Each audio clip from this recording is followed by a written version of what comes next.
Live from Fargo and serving you on TV, online, and on the go. This is Valley News Live at 5.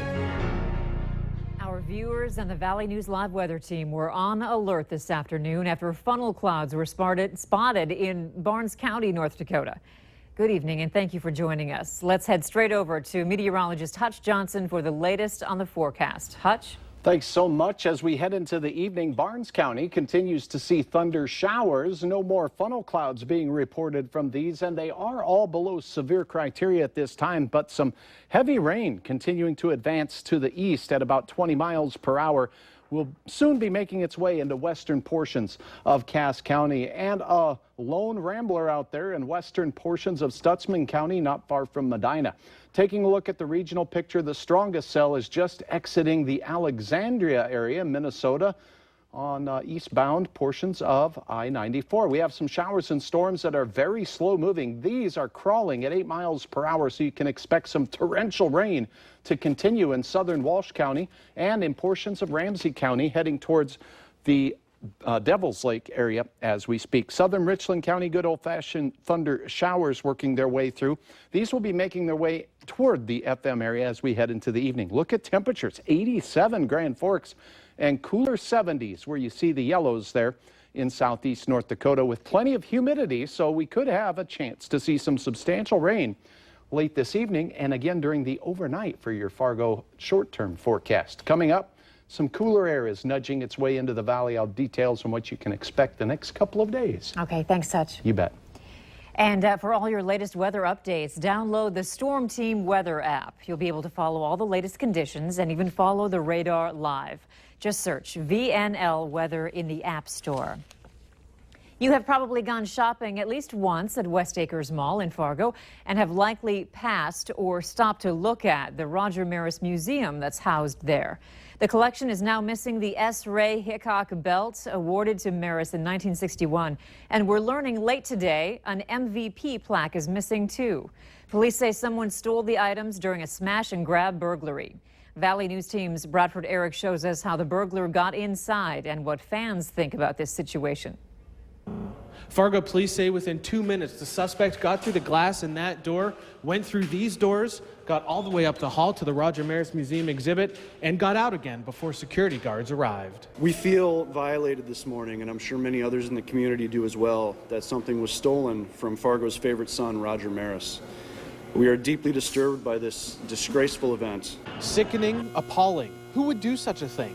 All words from people as they pass the Roger Maris Museum at North Dakota's largest mall. Mall staff call it a testament to Roger Maris and his legacy. They've had the collection displayed for over 30 years without incident. Maybe some individual who's maybe on drugs or what have you, thinking, man, there's a gold there. I'm going to melt it down and my troubles will be solved for a long time. Police have no suspects in custody, but say based on surveillance video they are reviewing, the suspect appears to be a man wearing dark clothing. And when he ran out of the mall, he got into the passenger side of the vehicle, which means there is likely an accomplice. My concern was that what did they take? I didn't know how much was gone. Wayne Blanchard knew Roger Maris growing up, and he says this museum is just how Maris wanted it, free and open to the public. He didn't like all the publicity.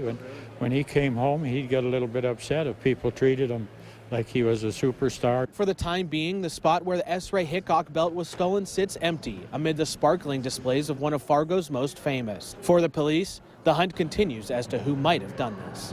Bradford Eric, Valley News Live. Though police haven't put a price tag on the stolen belt and the mall staff call it priceless, sports memorabilia experts say the gold and gem-covered belts could be worth tens of thousands of dollars today. The Hickok belt was awarded to the Professional Athlete of the Year. Some other winners, Willie Mays, Mickey Mantle, Arnold Palmer, and Joe Namath, just to name a few. Fargo police say they received 7 calls about car break-ins overnight, but are still unsure if the man they arrested is responsible for all of them. Police were sent on a welfare check of a man around 4:30 this morning in the 3500 block of 28th Street South. Officers say the man was drunk and they found items in his car that were later linked to an overnight car burglary at an apartment complex.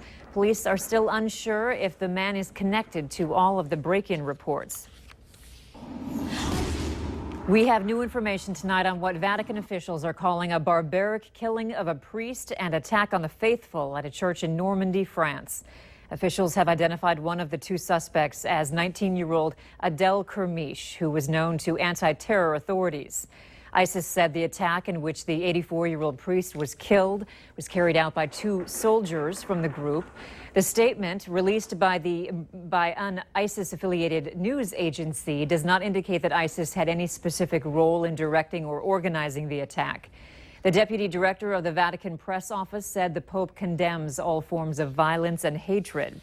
The incident comes as France is under high alert after an attack in Nice that killed 84 people and a string of deadly attacks last year claimed by ISIS. History could be made tonight at the Democratic National Convention as Democrats prepare to officially name Hillary Clinton as their nominee. Clinton would become the first female to be nominated by a major party. Continue to stick with Valley News Live for updates on this story.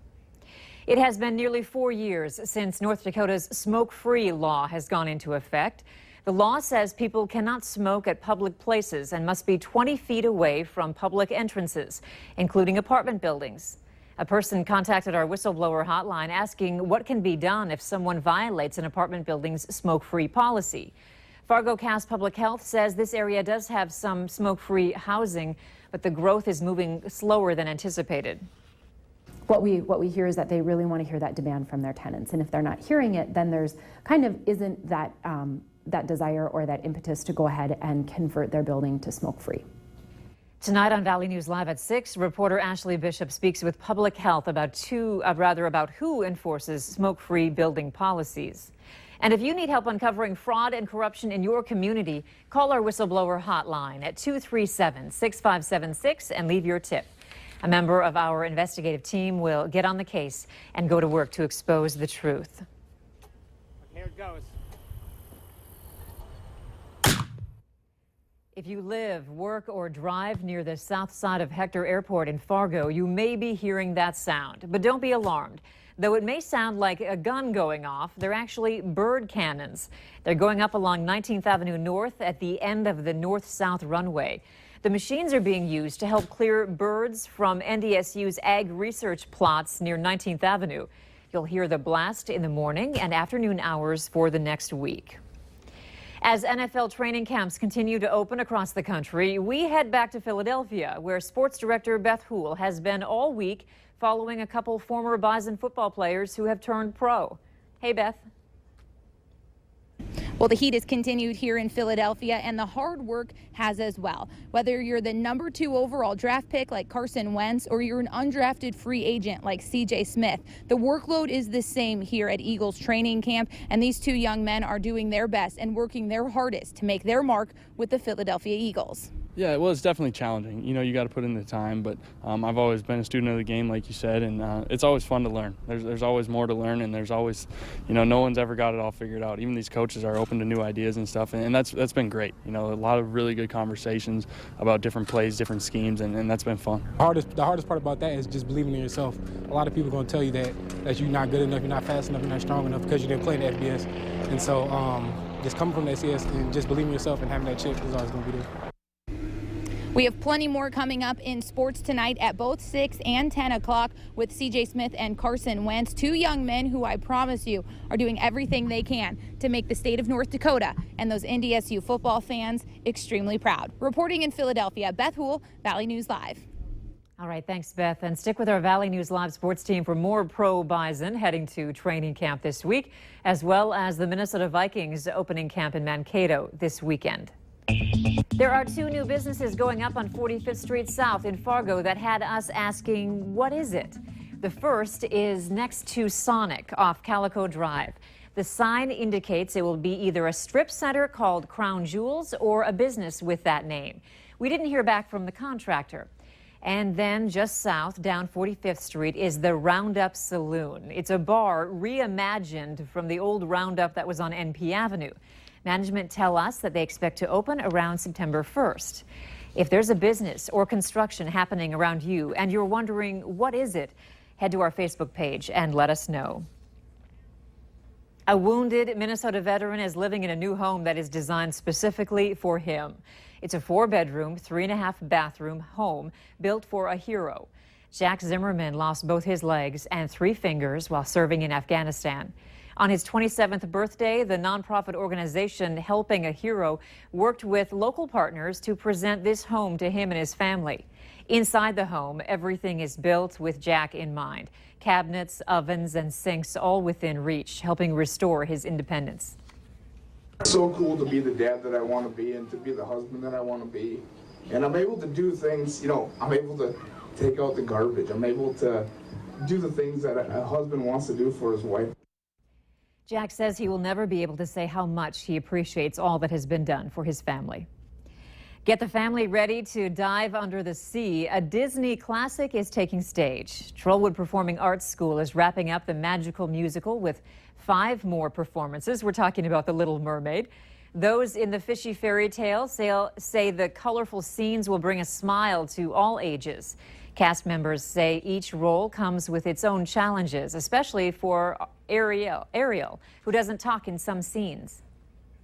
Learning how to not only, just use my voice to express things to the audience, but my facial expressions and making sure that it comes across really well and stuff. So that's been really fun and a challenge, definitely. Because of the rain, Bluestem will have limited parking. Shuttles will be provided from the Moorhead Hornbachers and the west parking lot of Reinertsen Elementary School in Moorhead. The shuttles will start at 5:30 p.m.